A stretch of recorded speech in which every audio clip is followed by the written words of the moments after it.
Hey everybody, welcome to Studio 64. My name's David. I've been searching the interzones for more science, space and tech news to share with you.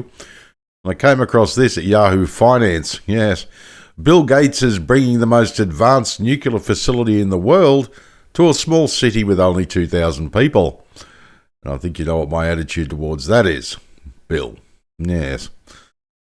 Keep your nose out of it, Bill. Keep your nose out of everything. Bill Gates is making big changes in the small town of Kemmerer, Wyoming, with a population of just about 2,400. Gates' company TerraPower, and I think he's misspelt terror there, but anyway, has started building what he calls the most advanced nuclear facility in the world in this tiny community. Now, as usual, I'll leave the links to the main article below the video so you can pop in, check out the embedded links, go for a bit of a deeper dive if you want. Makes for an interesting read beyond the main article, believe me. Yes, this will be the first of these so-called natrium plants, which promise to be safer, cheaper and more efficient than traditional nuclear power plants. It is a groundbreaking project expected to provide clean zero carbon energy. Yes, but that's great. The problem is 2 words. Bill fucking Gates. Or was that 3 words? Oh, well, my mother needs a refund from the Catholic school. All those school fees I can't count or add up or spell or something. But Bill, just keep your nose out of it. Jesus. Kemmerer, a town once known for its coal plant, is transforming into a centre for next-generation nuclear technology. The project will provide 1,600 jobs to 1,600 skilled workers and boost the local economy, with new businesses and housing developments emerging to support the growing community. It is a huge transformation for a town that relied on coal for so long. As Gates said on his blog, it's a huge milestone for the local economy, America's energy independence and the fight against climate change. We can stick your climate change where photosynthesis doesn't naturally occur, Bill. This is a great project, but I just wish somebody else could do it. You know what happens when Bill Gates pokes his nose in where it's not wanted? I mean, have a look at his Bill and Melinda Gates Foundation that was started in 2000. The purpose of that was to give his money away. Basically, a quarter of a century later, he's worth more now than he was in 2000. Dear oh dear, he's not the only one too. There's a lot of foundations for a lot of wealthy people trying to give their money away, but they seem to be getting more and more of it. I just love this project, but I wish somebody else was behind it. Gates is rethinking how nuclear power is generated and believes that the natrium plant will revolutionise the energy landscape in the US and worldwide. The plant, designed by TerraPower, a company he founded in 2008, is expected to start operating by 2030. Yes, now the TerraPower project in Kemmerer is notable for its advanced technology and cost efficiency compared to recent projects. For example, Georgia's plant Vogtle, is it Vogtle or Votel, which recently expanded from 2 to 4 reactors, cost nearly $35 billion, including $11 billion in overruns. In contrast, the TerraPower project is expected to cost up to $4 billion, with half funded by the US Department of Energy. Dear oh dearie me.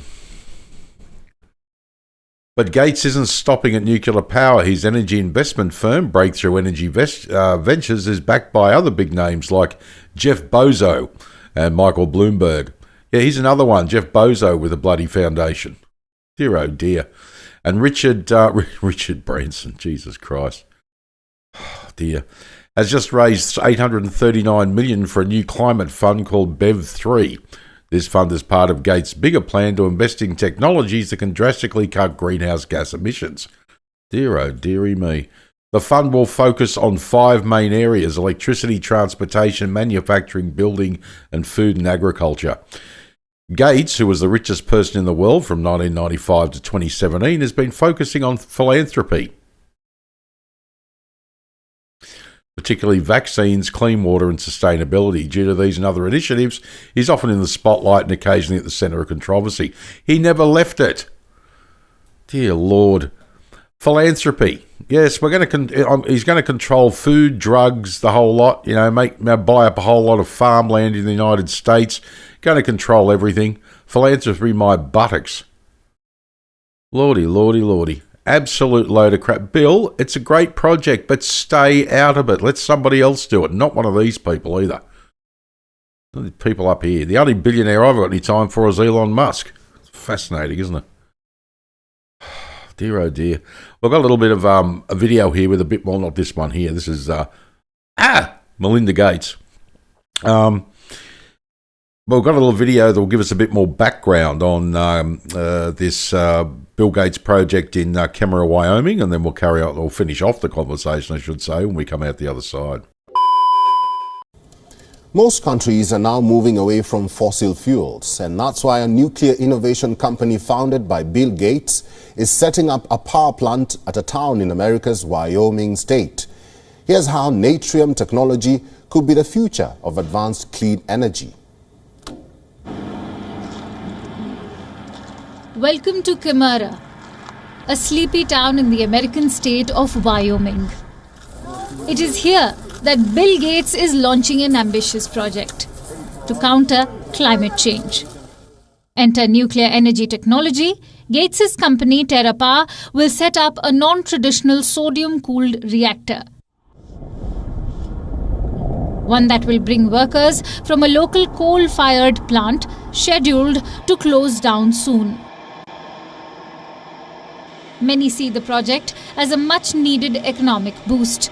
I don't know if Kemmerer would have survived if we lost the power plant and the coal mine both. It may have just turned into a ghost town.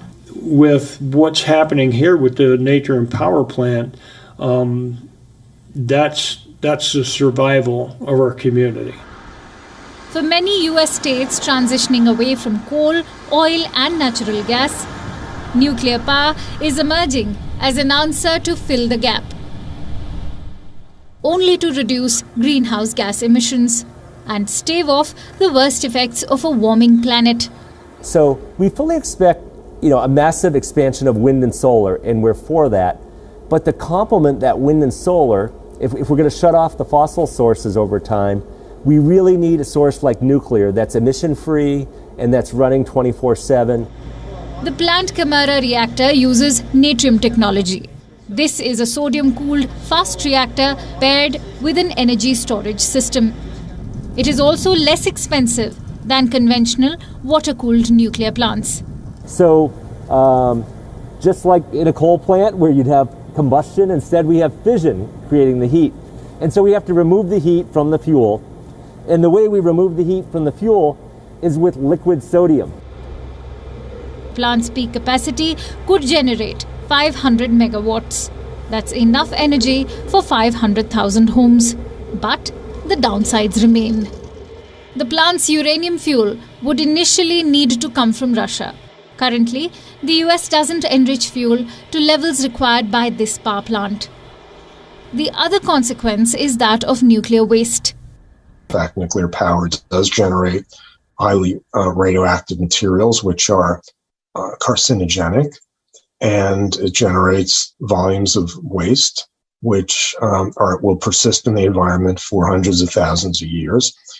And so it's hard to brand nuclear power as clean unless you're just talking about that one emission of carbon dioxide. So I think that's a misleading label for nuclear power.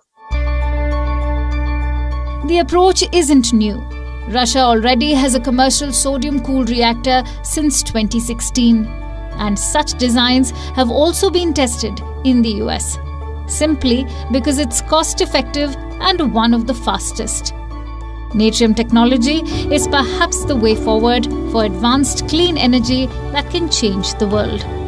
Bureau Report, WION, World is One. Well, that was informative, wasn't it? Yeah, very interesting indeed. As I say, I think it's a fantastic project, but my issue is, look at the person that's involved with it, William Henry Gates III. Yes, and if anybody's into computers, I mean really into computers, you'll know what he did to the computer industry. Just ask the family of a gentleman by the name of Gary Kildall. Interesting, isn't it? As I say, it's not the project, it's the person. Fascinating. All right, well, my name is David. Thanks for joining me for another Studio 64 Science, Space and Tech News update. I shall see you in the next one. If you enjoyed this video, please like, share, subscribe. I'd greatly appreciate it. If you're up for it, drop a comment down below the video because I'd love to hear what you think. All right, take care. And as I always say, if you can't be good at it. And as I also always say, take off. 5,